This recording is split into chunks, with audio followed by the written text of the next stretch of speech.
Bonjour à tous et bienvenue, ravi de vous accueillir sur le plateau de Fenêtre sur Arfis pour une émission spéciale anniversaire, car l'Arfis fête cette année ses 25 ans. À cette occasion, les étudiants de deuxième année ont décidé de réaliser, de vous concocter 6 émissions spéciales. Au programme de ce second numéro, ils ont voulu mettre en lumière 4 filières de l'école, la post-production, l'image, l'assistanat et le son. Alors pour plonger dans ces univers, des films bien sûr, mais également des élèves qui vont venir sur ce plateau se relayer pour nous faire part de leurs souvenirs. Alors il y aura des deuxième années Cléo Gattegno en post-production, également Gabriel Keller en son, aussi des troisième années Quentin Minot en image, Alexis Renaud en assistanat et surtout un ancien, notre invité d'honneur Patrick Dehaye de la Promo 9 en post-production, aujourd'hui monteur permanent à France 3 Rhône-Alpes. Il va venir nous en parler. Vous avez vu, c'est plutôt une belle affiche. Allez, sans plus tarder, passons à notre premier volet. Découvrons la filière post-production. C'est la séquence Fenêtre sur prod.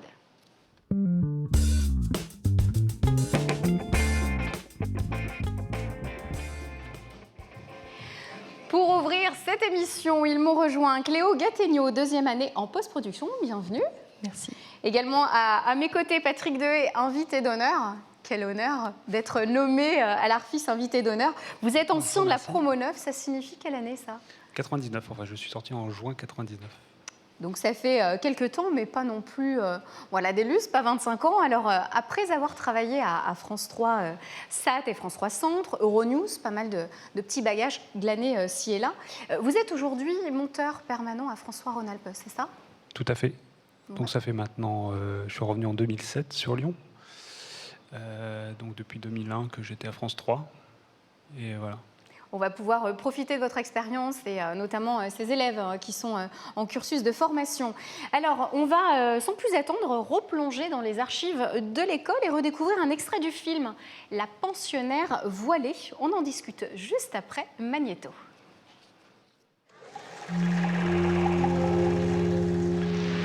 Jamais plus je ne l'ai vu. Jamais plus je n'en ai entendu parler. Et il est mort.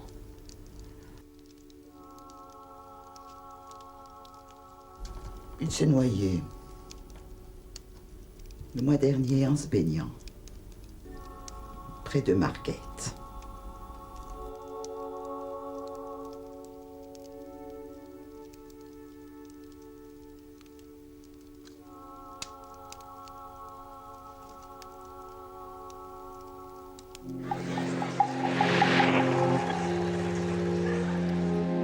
Voilà, c'était La pensionnaire voilée, un film réalisé par Jean-Pierre Vial en 1998. Je crois, Patrick, que ça vous évoque quelque chose ? Un mot sur ce film ? Effectivement, c'est un film à laquelle on avait participé techniquement pendant notre promotion la première année, oui, effectivement. Et puis ça avait débordé, je crois, aussi un peu sur la deuxième. Est-ce que vous vous souvenez du rôle que vous aviez à l'époque sur ce projet ? Pas du tout. Je crois que j'étais pas vraiment conscient. Enfin, forcément, au sein de l'école, on est impliqué dans les projets, mais de façon plus ou moins proche. Et je ne crois pas avoir été vraiment impliqué sur celui-ci de façon plus importante que celle-là. Justement, vous parlez de l'école. Vous ne vous souvenez peut-être pas de ce projet-là en particulier, mais quel souvenir est-ce que vous avez gardé de l'école ? Ça représentait quoi à l'époque pour vous ? C'est plutôt des bonnes années, mais parce que c'est aussi une période de la vie où c'est plutôt des bonnes années. Ça représentait quelque chose, un aboutissement d'une formation que je souhaitais avoir depuis longtemps. C'était inné ? Inné peut-être pas, mais en tout cas, je me souviens dès le début, avant même le lycée, je disais voilà, je voudrais faire de la télévision, mais on m'avait répondu un peu de façon vague. Bon, commence par faire des sciences, on verra ce qu'on trouvera plus tard, parce que c'est ce qui te mènera partout. Donc effectivement, j'ai suivi un cursus scientifique dans un premier temps, et puis après, voilà, c'était quelque chose, ça concrétisait une volonté de travailler dans un milieu technique et l'audiovisuel donc en particulier. Voilà, et après le choix de la post-production. Un mot peut-être sur le matériel utilisé à l'époque, est-ce que vous en souvenez ? On est toujours sur des périodes de transition, parce qu'on dit ça à chaque fois, mais c'est vrai que c'était le début du virtuel, donc il ne fallait pas l'éviter. Donc on commençait à reprendre du montage non linéaire, ce qu'on, en post-production, des très anciens monteurs savent ce que ça veut dire. C'est vrai que la vidéo, via des systèmes de montage vidéo sur cassette, n'ont pas permis de garder cet aspect non linéaire. Et donc là, on le retrouvait avec le virtuel, et c'était pour beaucoup un retour aux sources, et puis pour nous, une facilité de travail et de compréhension des choses, et une possibilité, surtout avec l'informatique, de pouvoir se dire « Ah, mais je me suis trompé, je recommence ». Voilà, de décupler un petit peu le potentiel. Une régie numérique était sûrement très bien, mais il y avait cette complexité qui faisait qu'il fallait être très carré dès le départ et avoir préparé son travail de post-production très, très en amont. Cléo, est-ce que ça vous évoque quelque chose, ce matériel dont parle Patrick ? Oui, je me doute bien que ça devait être vraiment compliqué parce que nous, moi, j'ai jamais utilisé cette technique-là. On nous en a parlé en cours et j'avoue que c'est pas. Enfin, je suis très contente qu'on en J'aime soit bien plus cette là, notion de on en a parlé, comme si c'était un cours d'histoire, c'est assez sympathique. Alors aujourd'hui, Cléo, quels sont vos moyens pour pouvoir faire du montage, expliquer au public qui effectivement nous regarde et c'est pas forcément ce que c'est? Donc maintenant c'est revenu au montage non linéaire, c'est seulement avec un ordinateur, c'est très simple, on a des logiciels de montage, on met tout sur une timeline, on coupe tout virtuellement, c'est tout numérique. Alors on voit qu'il y a un bond au niveau de l'évolution technologique. Est-ce que ça change le métier ou est-ce que le métier de monteur reste le même? Avoir ce regard, cette intuition des séquences? Ça change dans les formations, dans la formation technique que l'on doit avoir. Après, sur le fond, ça ne change pas le métier. Le monteur, c'est toujours la première personne qui voit ce qui a été tourné.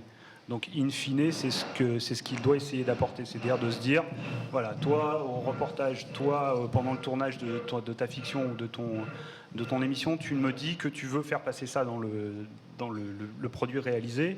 Est-ce que je peux, avec les images qui ont été tournées, le retranscrire et essayer d'apporter une touche, une touche un peu, pas différente, mais une autre dimension. Une autre dimension des choses. C'est-à-dire qu'un monteur ne fera jamais le même travail qu'un autre monteur. Ça, c'est une chose. Cléo, un dernier mot peut-être quant à l'avenir. Est-ce que ça vous laisse rêveuse le profil de Patrick qui est aujourd'hui en poste dans une grande chaîne nationale?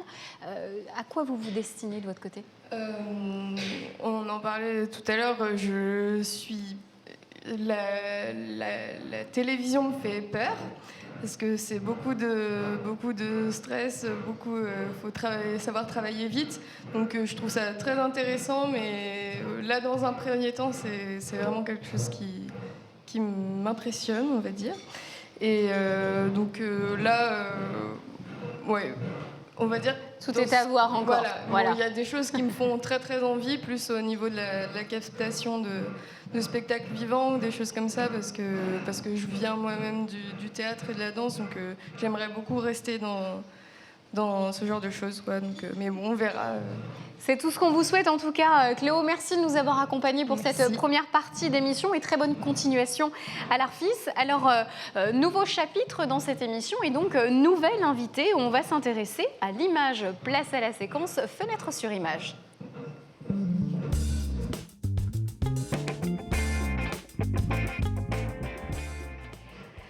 Bienvenue à Quentin Minot qui nous a rejoint. Vous êtes en 3e année à l'Arfis, en filière image, je le disais. Quentin, vous avez essayé plusieurs écoles avant de venir à l'Arfis. Un mot sur ce qui vous a convaincu dans cette école? Alors déjà, ce qui m'a convaincu quand j'ai visité l'école, c'était déjà le matériel qu'ils possédaient, qui était vraiment intéressant. On a pu faire beaucoup de choses. Enfin, moi, je l'ai vu en avançant dans mes études que, en fait, j'avais pas tort. Le matos, c'était très intéressant. Autant qu'image, même, je vois pour le son, parce qu'en première année, on a touché un peu à tout. Moi, c'est ce qui m'intéressait aussi, parce que moi, en arrivant dans cette école, j'avais pas encore d'idée fixe vraiment dans quel secteur j'allais me poser pour mon avenir, en fait. Du coup, c'est vrai que j'ai un peu hésité entre le son et l'image. Mais du coup, ça a plus penché pour l'image. Donc du coup, je suis assez satisfait parce que... Voilà, c'était plutôt le bon choix au niveau du métier. Alors Quentin, vous avez déjà quelques expériences à votre actif. Tout à fait. On va d'ailleurs en voir un échantillon dans quelques minutes. Mais une expérience vous a plus particulièrement marqué. Je crois que c'était cet été un stage à France 3, la maison de Patrick Dehaye. Quelle était votre mission? Alors, j'ai été pris en stagiaire machinerie pour un téléfilm France 3. Alors c'est vrai que c'est une expérience d'un côté qui était très enrichissante, d'autre côté très éprouvante du fait qu'on a travaillé extrêmement dur, puisque forcément c'est un téléfilm, c'est fait dans des périodes assez courtes, en sachant qu'aussi passer de la théorie à la pratique, c'est quand même un grand pas, et il ne faut pas se faire avoir par ça, en sachant qu'on travaille avec des professionnels qui font ça depuis de nombreuses années. Alors concrètement, Patrick, entre la réalité à l'école et la réalité, on va dire, réelle du milieu, il y a un décalage ou pas? Oui, c'est pas un décalage, c'est juste effectivement des gens qui ont l'habitude de travailler. C'est des gens qui ont un langage, mais qu'on a peut-être acquis. C'est pas ce qui est plus compliqué finalement. C'est plus effectivement les habitudes de travail, les petites combines, les choses qui font qu'on va gagner du temps sur des choses simples et où on va pas s'attarder sur un détail. C'est vrai que quand on est en formation, on peut s'attarder sur tous les détails. Quand on est professionnel, on sait que ça compte pas, ça compte, et on va mettre du temps là où ça compte, et on priorise un petit peu. Oui, voilà. Ouais. De fait, Quentin, qu'avez-vous concrètement appris d'après vous de ce stage? Qu'est-ce que vous retenez? Déjà, travailler en équipe sur un tournage professionnel, au niveau des horaires ou même du matériel, qui est bien sûr beaucoup plus impressionnant, parce qu'ils ont de l'expérience dans ce milieu-là. Ouais, du coup, travailler déjà avec du très très bon matériel, ça change la vie. Et puis travailler avec des chefs qui font ça depuis 30 ans, 40 ans, forcément, ça laisse rêveur, non? Ça laisse rêveur. Et puis, ils m'ont appris beaucoup de choses que moi, j'aurais pas pu apprendre à l'école, par exemple. Rien que des savoir-faire ou des petits trucs qu'ils ont fait eux-mêmes. Enfin, voilà, ouais, donc pas mal de choses, effectivement, emmagasinées lors de ce stage. Patrick, comment se positionne France 3 vis-à-vis de la production de courts-métrages et de téléfilms, d'après vous? Vous qui montez un petit peu tout ça. Vis-à-vis de courts-métrages, je ne crois pas qu'on en réalise, ni qu'on en produise. Par contre, sur le téléfilm, on en produit pour la chaîne. France Télévisions diffuse des téléfilms régulièrement sur sa grille. Et donc, on en réalise à France Télévisions, globalement, 32 par an. Et donc, effectivement, on a des équipes techniques qui font ça régulièrement. Et sur la région Rhône-Alpes, on en fait 8. Il y a 4... donc, en gros, après, chacun se répartit le nombre de les centres. Donc, il y a Bordeaux, Marseille. Je crois qu'il y a Rennes aussi. Je ne voudrais pas faire d'erreur. Voilà, donc du potentiel pour les futurs élèves. Alors à l'Arfis, eh bien, c'est un peu comme à France 3. On réalise et produit des courts-métrages, voire même des exercices de style ou des directs comme celui-ci. On va d'ailleurs voir un exercice de style. Donc Quentin pourra nous dévoiler les secrets de tournage, je crois. Lola, un film réalisé à la manière de, je ne vous dis pas de qui, vous allez chercher un petit peu et surtout apprécier. Magnéto.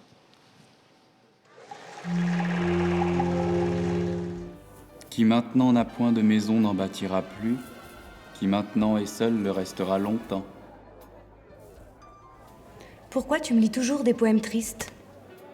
Les poèmes sont toujours tristes. Pourquoi? Pourquoi ne peuvent-ils pas être gais? La musique vient de l'âme et l'âme est triste. Triste? L'âme? Pourquoi? Connerie. L'âme en sait plus que la raison, c'est pour ça qu'elle est triste. Bizarre. Chez moi, c'est tout le contraire. La raison en sait plus que l'âme. Aide-moi à m'agrafer.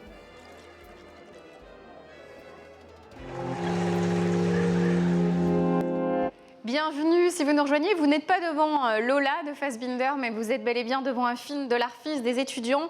On vient de découvrir un extrait de Lola réalisé par la promo 2013. Patrick, vous aviez trouvé la référence ou pas? Fassbinder, à la manière de... Non, pas vraiment. Ça vous rappelle quelques anciens cours peut-être. Alors Quentin, quelles ont été vos missions sur ce court-métrage? Alors, ma première mission a déjà été de travailler sur le décor, parce qu'il fallait vraiment qu'on essaie de reproduire cette ambiance. C'est le plus dur parce que Fassbinder a vraiment une manière très particulière de montrer ses décors à l'image, rien qu'au niveau de la lumière ou de la mise en place. Donc pas mal de choses effectivement à faire. Et après, plus tard, j'ai été donc chef machinot, parce que c'est quand même un plan où c'est un travelling avec plusieurs actions dans le même plan. Donc c'est quand même assez dur de mettre en place cette scène. Patrick, est-ce que ça vous évoque, ça vous rappelle ces années Arfis où c'est la polyvalence, la débrouille, être touche à tout, faire un peu de déco, un peu de tout? Qu'est-ce que ça vous évoque? Oui, effectivement, c'est essayer de comprendre en tout cas la chaîne complète. C'est pas forcément de se dire ce sera mon métier plus tard. Mais en tout cas, oui, c'est vrai que d'être un peu touche à tout et dans un secteur particulier, c'est vrai qu'à l'image, de comprendre la machinerie, c'est important, de comprendre la décoration et les problématiques liées à la déco, c'est important aussi. Donc c'est tout comme au montage, pour ce qui me concerne, de comprendre les problématiques du mixeur. Et comprendre les problématiques de l'image, c'est important, de la prise de son, la captation image, et ensuite du mixage et du montage d'image. C'est important, c'est de comprendre tout ce qui est autour de nous. Est-ce que cet enseignement vous sert encore aujourd'hui, le fait d'être ouvert aux autres Forcément. C'est-à-dire que moi, je finis mon mixage, derrière moi, il y aura un mixeur, derrière moi, il y aura une mise à l'antenne avec une charte, avec plein de choses qu'il faut respecter. Et quand on place un plan, se dire « Ah ben non, il est à gauche, il y a un cadrage, il va y avoir des synthés à droite, ça ne va pas marcher » par exemple. Une chose assez simple. Il y a un logo de la chaîne en haut il faut savoir que, enfin bref, plein de choses comme ça. Et puis, effectivement, comprendre le métier des autres, se dire, je ne peux pas m'accorder le maximum de temps. Si j'accorde le minimum aux autres, forcément, la qualité du produit fini ne sera pas optimum. Il faut essayer de réguler et de se dire, voilà, il faut que j'accorde quand même un peu de temps pour le mixage pour qu'il puisse faire son travail correctement. Effectivement, être un maillon de la chaîne. Merci Quentin d'être venu sur ce plateau pour représenter la filière image. Très bonne continuation à l'Arfis. De notre côté, on continue. On va découvrir une nouvelle facette du métier, l'assistanat. Place à la séquence fenêtre sur assistanat.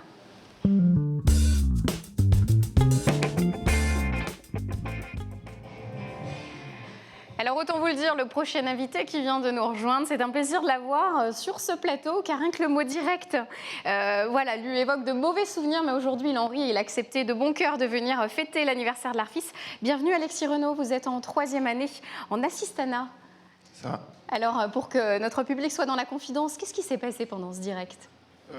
Ouais, donc c'était l'année dernière, il y a eu un petit coup de stress parce que juste avant le direct, je reçois un appel d'un des invités qui me dit qu'il vient de se réveiller et qu'il ne pourra pas être là.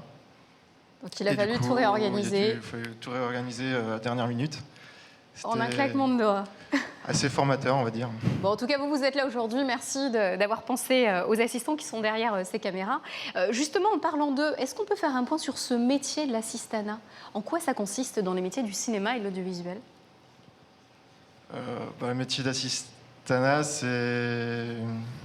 disons que c'est surtout en préparation. Il y a beaucoup de trucs.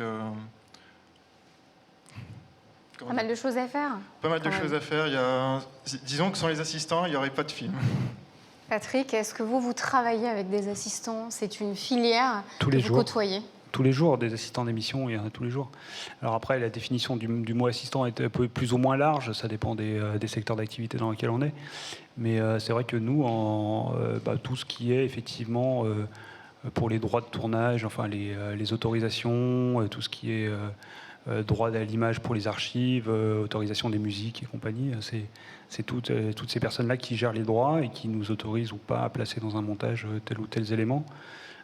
Des fois, on voit des archives qu'on aimerait bien utiliser, mais malheureusement, on n'aura pas les droits, pas forcément parce qu'on ne veut pas nous les accorder, mais parce que ça ne rentrera pas dans un budget, parce qu'on leur accorde un budget à tenir.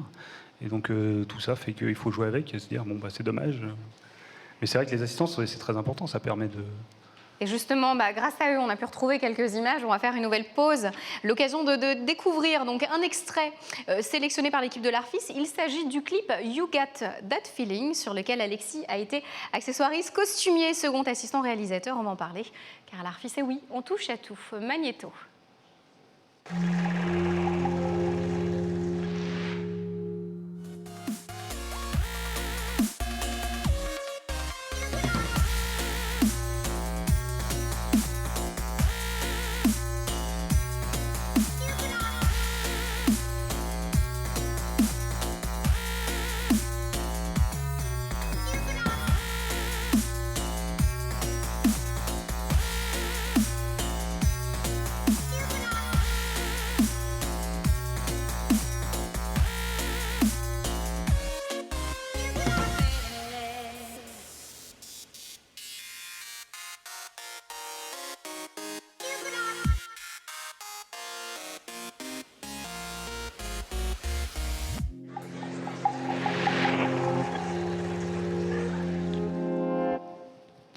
You Get That Feeling, un clip réalisé par Morgan Mollard. Quentin, dites-nous, quelles ont été vos missions sur ce film?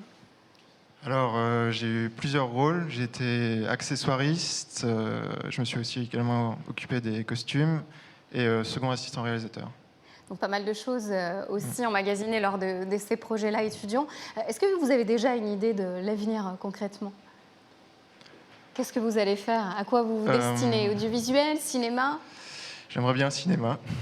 Ouais. Quelques conseils à glaner de Patrick? Est-ce que vous avez une question à lui poser? Je sais pas. Ce serait quoi la meilleure voie pour accéder au cinéma?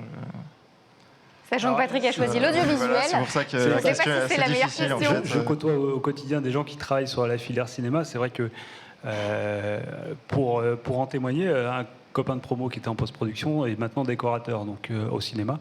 Donc lui, il a accédé à cette filière-là. Je pense qu'en termes d'assistanat, ça peut la frontière est moins ténue, c'est-à-dire qu'il y a moins de problèmes. Les problèmes techniques de l'assistanat sont les mêmes sur le cinéma sont peut-être plus importants parce qu'il y a des problèmes de droit plus compliqués à gérer des fois, mais peuvent être assez similaires. Il y a peut-être la barrière est moins franche, en tout cas dans la tête des personnes qui choisissent leur personnel. Qu'en télévision ou en cinéma. Il serait compliqué pour moi de retourner sur du cinéma, par exemple, et inversement, un monteur cinéma, on aura du mal à l'embaucher pour faire un journal d'actualité. Alors qu'en assistanat, vous avez plus de chance. Merci beaucoup d'être venu sur ce plateau, Quentin. On vous souhaite une très très bonne continuation. Nous allons découvrir le 4e volet de cette émission qui est consacré au son. C'est la séquence Fenêtre sur son. Plateau avec Gabriel Keller, il est en train de s'installer. Bonjour, vous êtes en deuxième année son, vous êtes également compositeur et attention, membre du groupe Kellerama. Bravo. Tout à fait. C'est déjà un beau palmarès. Alors j'ai cru comprendre que le son c'était votre passion. Loin derrière l'histoire de l'art, on va peut-être l'évoquer, mais vous n'êtes pas rancunier. La preuve, vous avez réalisé un habillage sonore d'une grande toile de maître. Je vous laisse apprécier. Magnéto.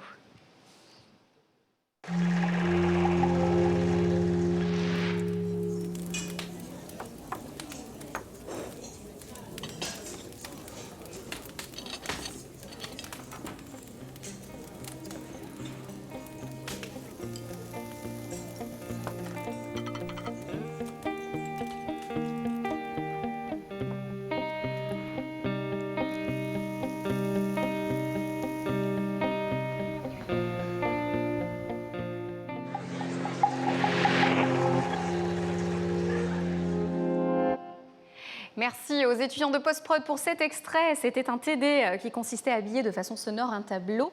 Quel est le nom du tableau et du maître? Gabriel, vous en souvenez ou pas?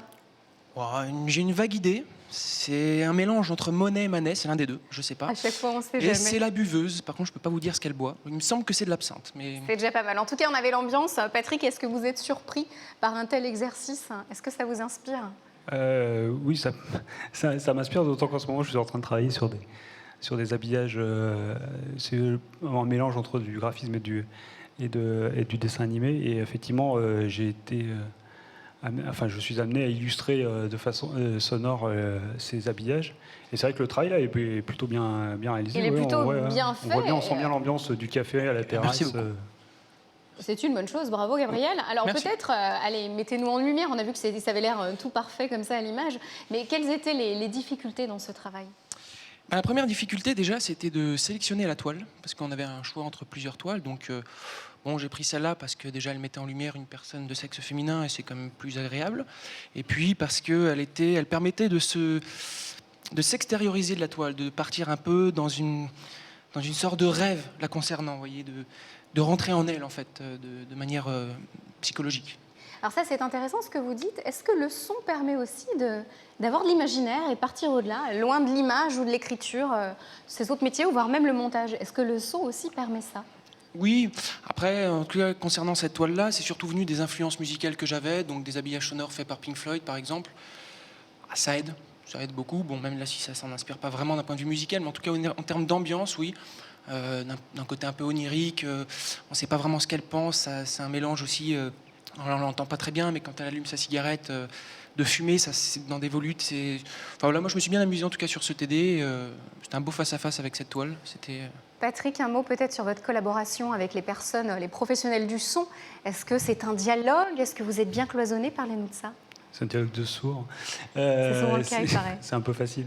Non, c'est une vraie collaboration. Une fois le montage fini, on va au mixage nous-mêmes. Et donc, effectivement, les intentions de montage sont souvent révélées au mixage. Un bon mixage peut sauver un montage.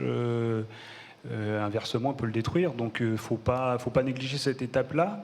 Et justement, ce que je disais tout à l'heure, accorder le plus possible, le maximum de temps pour cette partie-là, qui est très souvent, il faut être honnête, un peu décriée, enfin pas mise en valeur en tout cas, pas décriée, mais on la met pas forcément en valeur et on oublie de penser que c'est ce qui compte.